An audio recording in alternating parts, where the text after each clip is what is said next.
Welcome and thank you for standing by. At this time, all participants are in a listen-only mode until the question and answer session of today's conference. At that time, you may press star 1 on your phone to ask a question. I would like to inform all parties that today's conference is being recorded. If you have any objections, you may disconnect at this time. I would now like to turn the conference over to Ms. Earlene Dowell. Thank you. You may begin.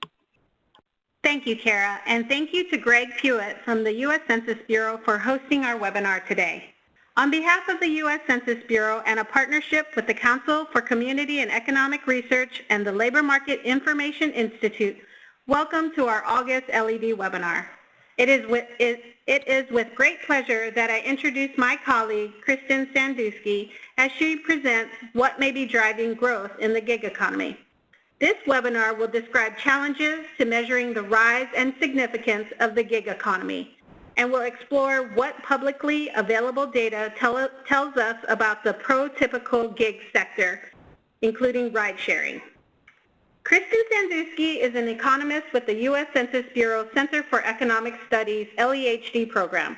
Her research focuses on alternative work arrangements such as gig work, business ownership, contract work, and other forms of self-employment. Specifically, she explores the factors that propel individual workers to make these labor market choices and the impact these choices have on their career progression. More broadly, her work seeks to identify potential enhancements to federal statistics that may illuminate how growth in alternative work arrangements may impact a local, state, or national economy. With that, I hand it over to Kristin. Thanks, Earlene, and thank you to all participants today for joining us. Again, I am Kristin Sandusky with the Center for Economic Studies at the Census Bureau, more specifically with the Longitudinal Employer Household Dynamics Program. So before I even tell you more about my background, it's a little bit difficult to even discuss my background with regard to alternative work arrangements and gig employment without expressing an opinion. So I would first like to point out that the standard disclaimer applies. All opinions expressed in this presentation are my own and do not necessarily represent the views of the U.S. Census Bureau, and any results presented in this presentation have been thoroughly reviewed to ensure that no confidential information has been disclosed.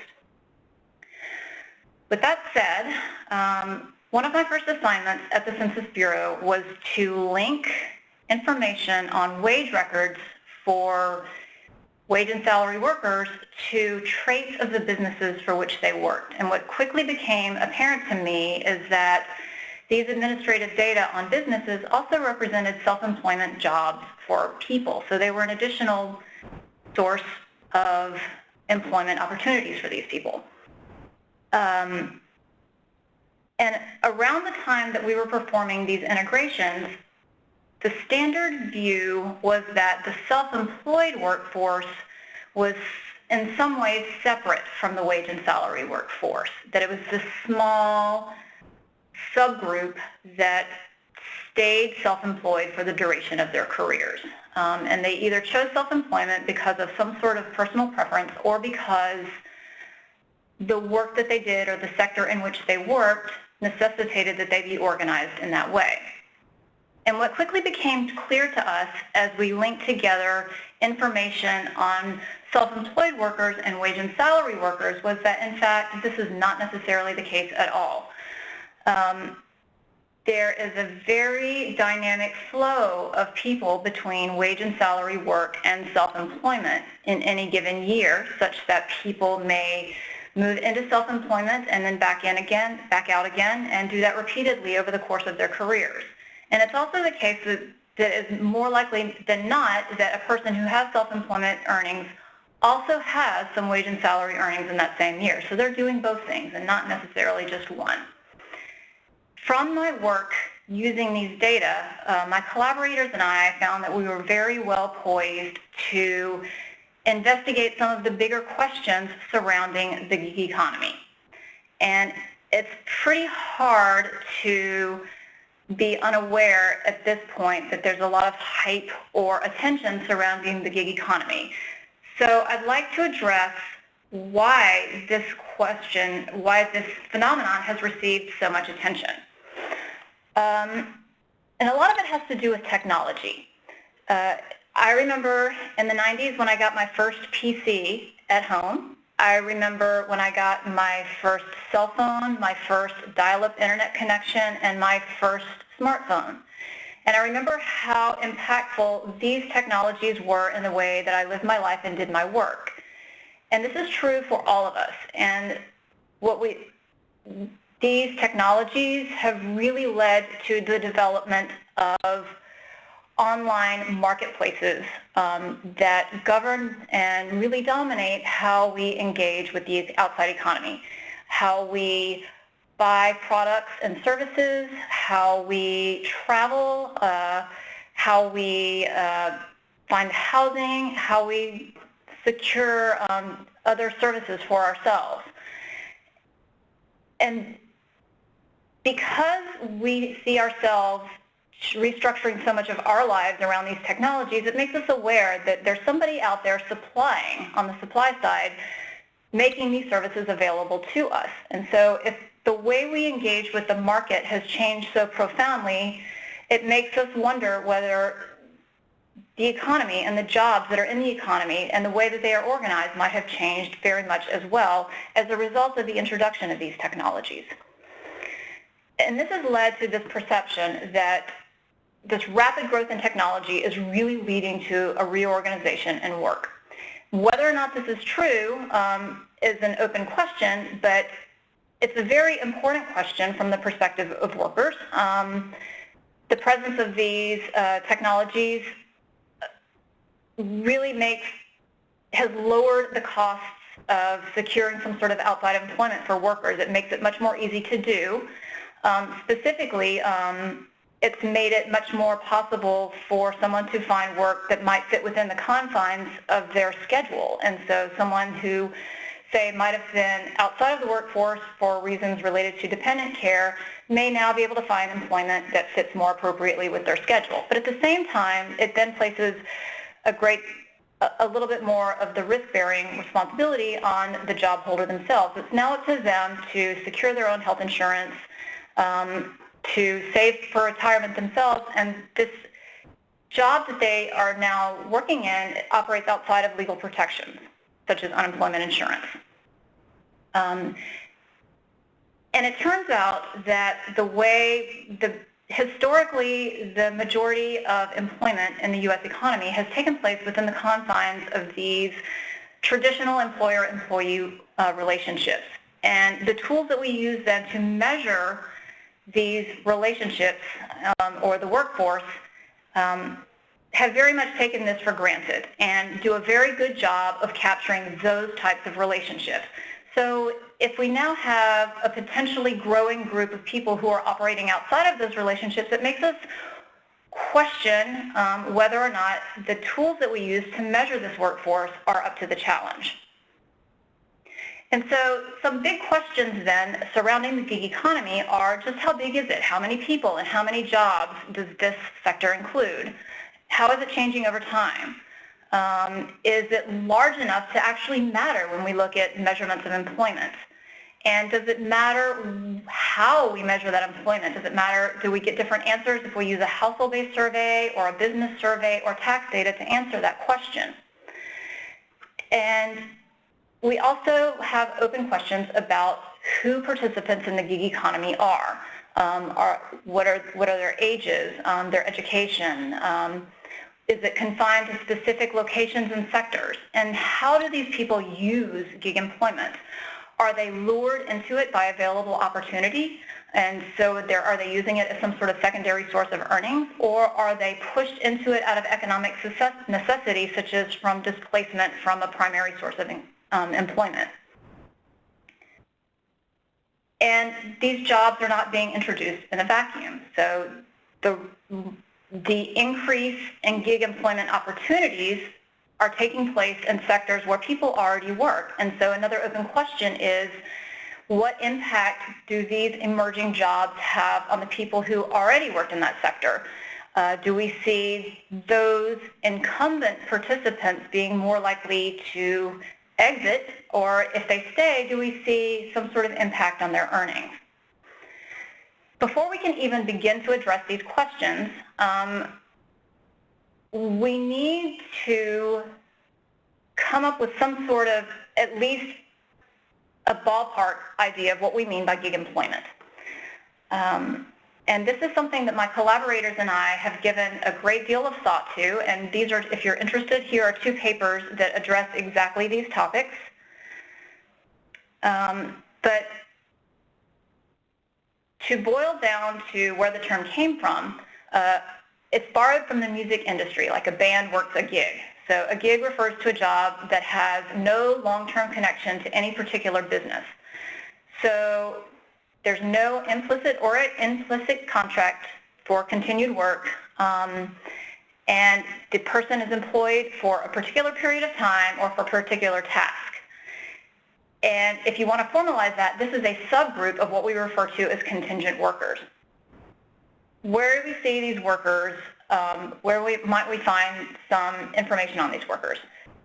One is we can go to the companies that are supplying these types of gig jobs. Uber, TaskRabbit, Lyft, Upwork, any of those. What that would do is it would give us a very precise measure of, yes, these people are gig workers. But in essence, that's all we would know. We would know that they work for this company and how much they earn. We wouldn't know anything else about any other economic activity that they are engaged in, and we wouldn't know what led them to that work. Another source of information could be transaction-based data. We would not, though, have any guarantee of representativeness. That is something that some people will choose to utilize and some will not. There are surveys out there that ask specifically about the contingent workforce. One in particular, the CPS, Current Population Survey, Contingent Worker Supplement, was asked ongoingly but has ceased to probe for these types of work relationships in exactly the time frame when they were really growing, although it did show up again in 2017. But to the extent that we think that gig-type jobs might be not necessarily a person's primary source of earnings, the contingent worker supplement would not ask about those jobs, so it would miss it. And then finally, we have tax data. So one way to approach measurement of the gig workforce is to cast a little bit wider net and to recognize that these contingent workers are actually a subset of the unincorporated self-employed. And we have a couple of possibilities for how to measure levels and trends of the incorporated self-employed workforce. One is through household-based surveys, such as the Current Population Survey, and the other is through tax filings, such as Schedule C, which we will tell a little bit more about momentarily. So one first question is, let's consider a household-based survey and tax data on unincorporated self-employment. And let's see if they are showing us comparable pictures of what's happening to this workforce over time. For this picture, I would not necessarily focus so much on the individual lines, only to recognize that all of these pink lines are coming from some form of household-based survey, and they are all telling us something very similar. The share of the workforce who is operating as an unincorporated self-employed worker is relatively low, between, below 7% for the most part, and it's relatively flat and unchanging over time. Compare that to tax data. These are all different filings of taxes that an unincorporated self-employed person would file. And what you see is that they show a very different picture. They're all growing over time and diverging from this time series that we see from the household surveys. So this makes us think that, well, what's going on? What are the tax data capturing that the survey is not? The best way to answer that question is to take a sample of people who respond to a survey, in our case it was the Current Population Survey, and compare their survey responses on self-employment to what we see for those same people in tax filings. And what we found is that, not surprisingly, the group of people who are reporting on their taxes that they have some self-employment earnings and are not reporting those earnings on the survey is growing over time.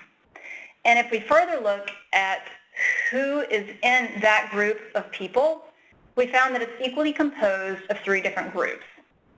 One group are people that tell us that they're wage and salary employed in a survey. We see that they have wage and salary earnings from their filings of taxes, but they also have some secondary source of earnings from self-employment that they fail to mention on a survey.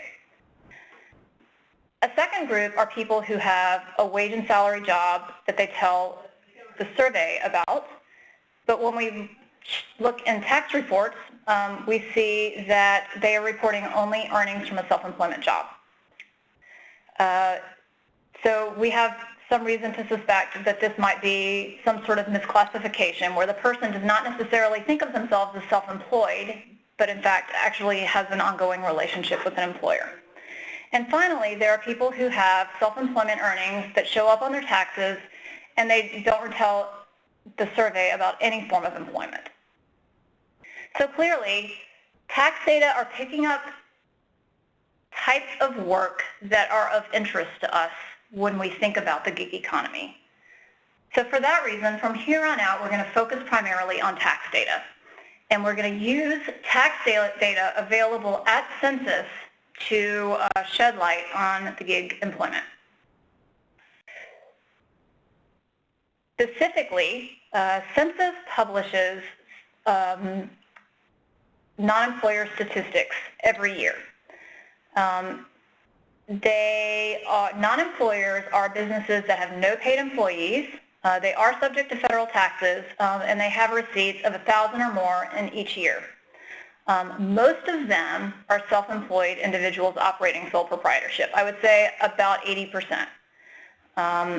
And they originate from filings of Schedule C that come in, that accompany a 1040. All right, what exactly is a Schedule C? A Schedule C, profit or loss from the business, is something that a person who has self-employment earnings, any form of self-employment earnings that they receive as a sole proprietor, they will fill out this form and send it into the IRS in addition to their regular 1040. Information from this form comes to Census to help Census form a sampling frame and mailing list from which to conduct surveys of businesses. Specifically, Census receives information on the identity of the business owner, which comes to us as an anonymized form of that identifier. We receive information on the receipts of the business and how much expenses that person deducted from that business. So receipts and expenses together can be used to form some form of earnings for that individual engaged in that self-employment activity. Additionally, each person tells the IRS some information about the principal activity that they are engaged in. And they don't do this off the cuff. They have guides provided to them by IRS. So they would select one of these codes, and in that way, we know who is generating the income, we know how much earnings they received, we know the industry in which they operated, and what's more, because they're filing using a particular address, we know some details about where that activity is located. All of this and all of the time series that I'm about to show you for the next several slides can be downloaded by anyone from Census's non-employer statistics website. It's a publicly available site, and all of these data are available. So if you want to look at published non-employer statistics over this time period, from the late 90s all the way up to 2015, what you can see is a line that's growing, growing, growing. We have growth over this period on average of about 2.5%. And if we compare this to growth from Total non-farm employment, that growth is much, much lower, of less than 1%. What's going on here? In part, think about this time period. This was the time period when home computing and the internet were becoming a regular part of people's lives, and so the cost of entry to doing some sort of work on your own was going down, down, down over this time period. So this could in part account for some of this growth. That's just a conjecture. If we further subset this on the share that are sole proprietors, or people that we might think contain our gig workers, we see that the majority of these, about 80%, are sole proprietors. I think I want to skip to this first. We did some tabulations using these non-employer statistics that are available online. This table that I'm showing you here could be created from anyone willing to go to the Census's website and download the data. And what we were looking for is we made a list of industries that showed the highest growth, either in level or percent, over this time period. And indeed, many of these appear to be types of sectors where we think gig work might be concentrated. But there was one sector that stood out to us very profoundly, and that was ground passenger transportation. And if you delve more deeply into the microdata than can be done from the data available online, we found specifically that taxi and limousine services was the one that was taking off. So for the remainder of the presentation, that is the sector that we are going to focus on. So what you see, these are from published statistics in this sector. You can see that the growth in this sector is just phenomenal, especially starting around 2011, 12, especially around 2014, it just skyrockets. And I will remind you, if we think of rideshare services like Uber and Lyft, this very closely mirrors their pattern of ascendance. As it turns out, the majority of rideshare workers are unincorporated sole proprietors. I'm going to skip that one. So far, we've only used publicly available data. And what we've shown, we've done this at the national level. We focused on one detailed sector and shown growth in that sector over time. This is something that anyone can do. And because Census publishes these data by detailed geography as well, this is something that a person can do for their industry and in their location. They can look at the size and growth of these types of jobs over time. They can combine this with counts of wage and salary jobs to get a total employment in their industry and location, and then use that total to say what share of our total employment in this industry and in our location is coming from these non-employers or from unincorporated sole proprietors. This is something that all people are able to do. From this point on, though, we're going to take advantage of our position at Census and our access to the underlying microdata to take a closer look and learn more about the gig economy through data integration. And we're going to take a special focus on the ride-sharing industry. Again, this is drawing very heavily from work done with my collaborators. And for those who are interested, the full paper, here is a link to the full paper. So what can we do, or what can we learn through data integration? The first thing we can do is, because we know the identity of these rideshare drivers, we are able to then link in demographic traits, such as their age, gender, race, and ethnicity, their education, and whether or not they're foreign-born. We can also link to their wage and salary earnings histories from the longitudinal employer household dynamics data. And that would give us information such as, do they have a wage and salary job at the same time? Have they recently been displaced from an employer? What have their earnings histories and earnings growth preceding entry looked like?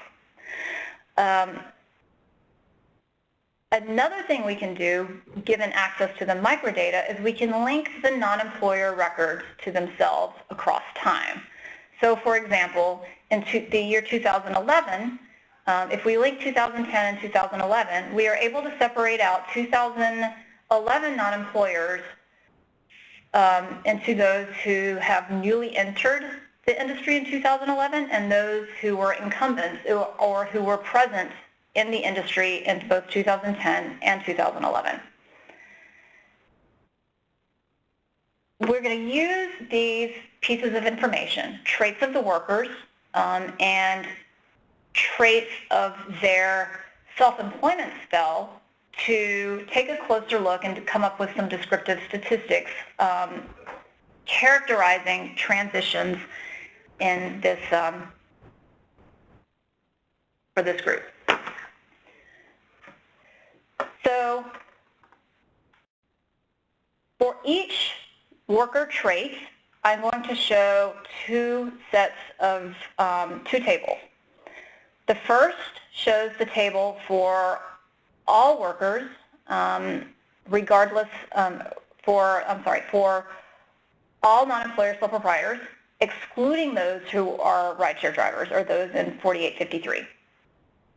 And then I'll show it again, focusing only on those who are in 4853. And the black bar in each case is going to show the trait for 2011 incumbents. The red bar to the right will compare the trait for 2011 entrants, and moving further to the right will compare for 2012 entrants, 13 entrants, and so on. So we can see how each cohort of entrants looks different. So what you see, if we're looking at the percent foreign-born in a sector, what we see is that among all non-employer sole proprietors who are excluding this industry 4853, it's a very small fraction who are foreign-born, about 20%, and it doesn't do anything interesting over time, and the incumbents look very similar to entrants. This relationship, these patterns look very different for rideshare drivers. Incumbents are much more likely to be foreign-born than not. Entrants are still much more likely to be foreign-born than not in 2011, but they are less likely to be foreign-born than incumbents, and this declines over time. So what we see is a large inflow of people who are not foreign-born. Similarly, we see a large inflow of female workers into ride-sharing. It was almost exclusively male, and this is becoming less true over time. We see a large inflow of young workers. It is becoming much less non-white over time. And you can see that incumbent taxi drivers in 2011 were almost all exclusively doing self-employment type of activity. The new entrants are much more likely to combine that self-employment activity with wage and salary, some sort of wage and salary work. And by the time we reach 2016, the new entrants are more likely to have a wage and salary job than not. Their gross receipts of the new entrants is declining, meaning that this earnings that they are getting from ride sharing is probably much less likely to be their primary source of income. And that is especially true once we remove their expenses. So we've shown that new entrants into taxi driving services look very different from incumbents, that this sector in general looks very different from the rest of non-employers, and that it's changing very rapidly over time. Now, one final thing that we might want to do with our data. because we're at Census, we are going to fully exploit the data available to us at Census and ask the question, can we say something about whether or not people are lured into ride sharing by increased opportunity, or whether or not they're pushed into it out of economic necessity? So we are going to ask the question, does displacement push laid-off workers into self-employment? And here we'll use the LEHD UI wage records to measure that displacement, where we define it as a separation from a firm that has experienced a mass displacement event. In addition, we are going to ask whether or not people are pulled in by the availability of rideshare.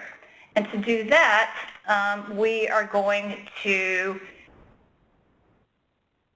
take advantage of the fact that we know the CBSA in which the person lives, and we have information on when ride sharing actually entered that CBSA. So for each person in each year, we know how long they have lived in a CBSA, or how long rideshare has been present in the CBSA in which they live. Well, what's a CBSA? It's a core-based statistical area, just a geographic area. It, in many cases, is larger than a county. It can contain one or more counties, and it has at its center some sort of urban center of 10,000 or more, and all of the counties within the CBSA are tied together by commuting pattern. So we're bringing to this task our rich anonymized data, and we ask the question, do push and pull factors increase the likelihood that someone becomes a rideshare driver? So again, the variable push indicates that that person experienced a mass layoff, and the variable pull counts the number of years that Uber specifically has been present in their CBSA. And we do this holding constant traits of the worker and the CBSA. Now, here's the tricky part. Up to now, everything that I have shown you with the descriptive statistics we have used as our primary source of information just the set of people that are currently rideshare drivers. If we want to study entry, we have to define or make up our minds and find a source of information for people who might be eligible to enter ride sharing. To do that, this is where we take full advantage of the data available at Census. Census is in the business of collecting counts of U.S. residents. And so what we use are all U.S. residents who are old enough to drive in 2010 to 2017. They are currently not rideshare drivers. Any of those people, so basically if you're alive and living in the U.S. and you're old enough to drive and you're not currently a rideshare driver, we are going to estimate the probability that you enter ride sharing. And we have a large number of observations, approximately 1.5 billion. What do we find? We find that both displacement and the number of years that Uber has been in the CBSA lead to increased likelihood that a person enters the industry. Lastly, we want to use our data to take a look at the incumbents. And we want to say, are these incumbents in an industry impacted by rideshare's presence in their CBSA? Do we see that an incumbent is more likely to exit, or if they remain in the industry, are they more likely to experience a decline in earnings? And here we find that the answer in both cases is yes. So these rideshare gig jobs are being introduced in a way that does have an impact on those already operating in that sector. To sum up, what we've done is we've explored the gig economy and thrown out some ideas about why it receives so much attention. We've identified traits of the gig job and where you might want to look for them in the data. And we've said that they are a subset of the unincorporated self-employed, specifically contingent workers. We've shown that both survey and administrative data will give us a very different picture of the size and growth of the self-employed population. And we've shown how any person can use the census non-employer statistics that are publicly available to use to characterize the pool of self-employed people in a particular industry and location.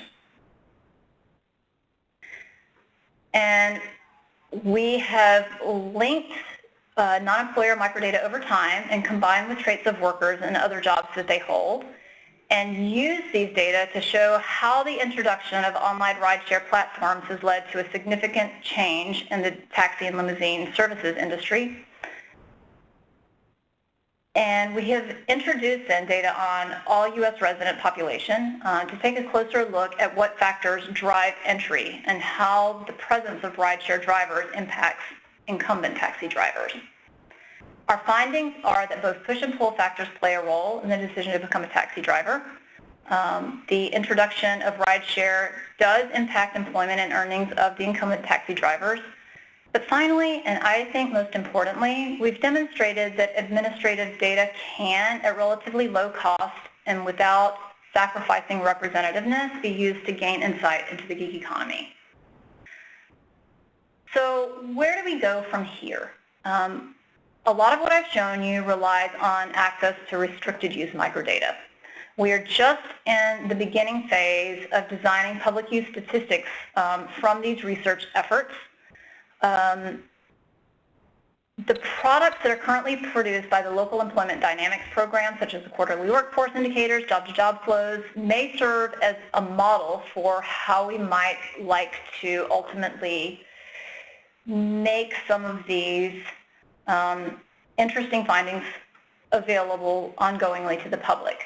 But because these are so very much in the development, your input is welcome and encouraged. And with that, I will stop and we can pause for questions. Thank you.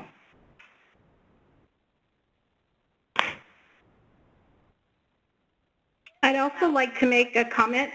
Thank you. Please keep your questions pertaining to the presentation. Unfortunately, we do not have any information regarding census employment. So with that, I hand it over to Kara regarding questions. Thank you. We will now begin the question and answer session. You will be permitted to ask one question and a follow-up question by pressing star 1, after which you must press star 1 to ask an additional question. To ask a question, please press star 1, unmute your phone, and record your name clearly. I do need your name in order to introduce your question. If you need to withdraw your question, please press star 2. Again, if you would like to ask a question, please press star 1. It will take a few moments for the questions to come through. Please stand by.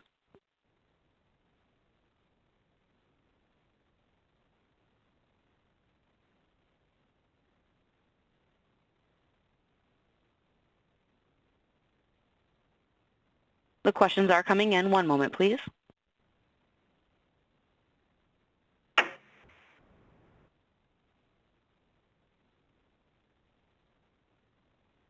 The first question comes from... Your line is open. Yes, hi. So I just wanted to know what % of our workforce actually is involved in the gig. That's the million-dollar question. I've seen numbers range anywhere from 1% to the majority of workers are engaged in the gig economy. And what my presentation might have hinted at is that this disparity really comes from the fact that everyone or any two people who talk about the gig economy may be using a different definition. Some of them are talking specifically about these online mediated type of jobs. Some are speaking much more broadly about any type of alternative work arrangement outside of a formal employer-employee relationship. So I think that is a question that for every definition, you're going to get a different answer. So it's very hard to say. What we have I think the general consensus to date is that the fraction of the workforce that is finding work through these online mediated platforms, although it's growing, is still very, very small. So anywhere from 1% to, what would you say, 3%? It could be, you know, I've seen upwards of 30%. So, but that's again, that is not a measure of gig work, as that includes all sorts of alternative work arrangements. Sure. Thank you. Mm-hmm. The next question comes from Winston Fuller. Your line is open. I entered this solely by phone, so could you provide us with the most direct URL to this information in the census? For the non-employer statistics? Yes. Oh, I would put it in Google, and then just Google Census non-employer statistics, and that URL, it should be the first thing that pops up. Great. Thank you. Mm-hmm.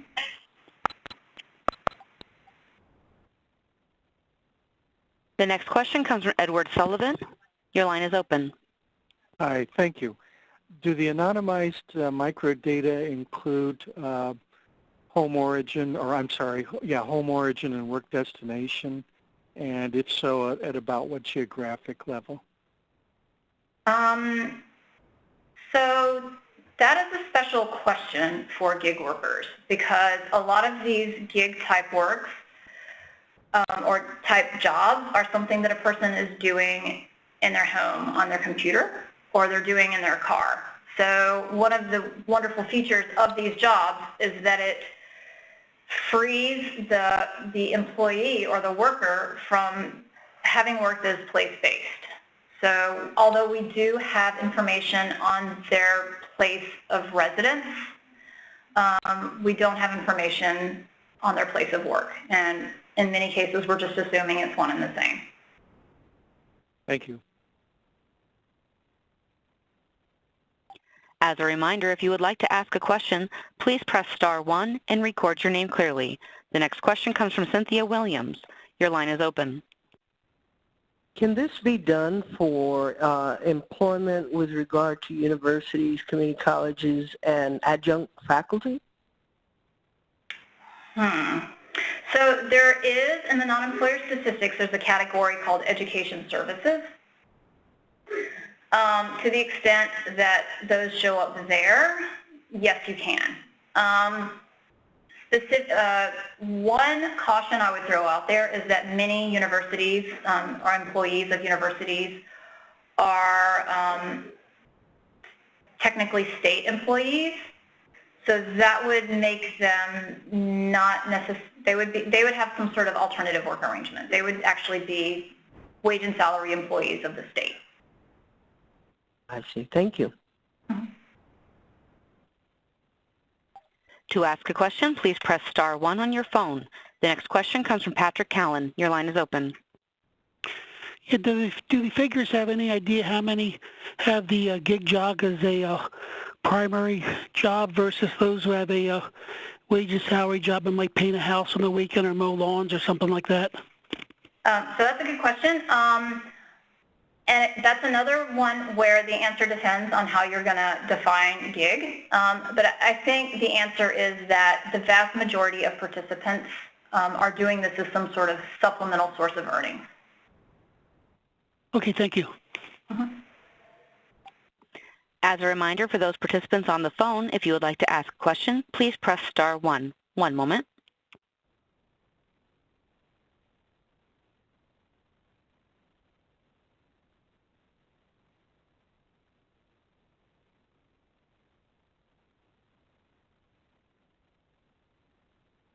We show no further questions at this time.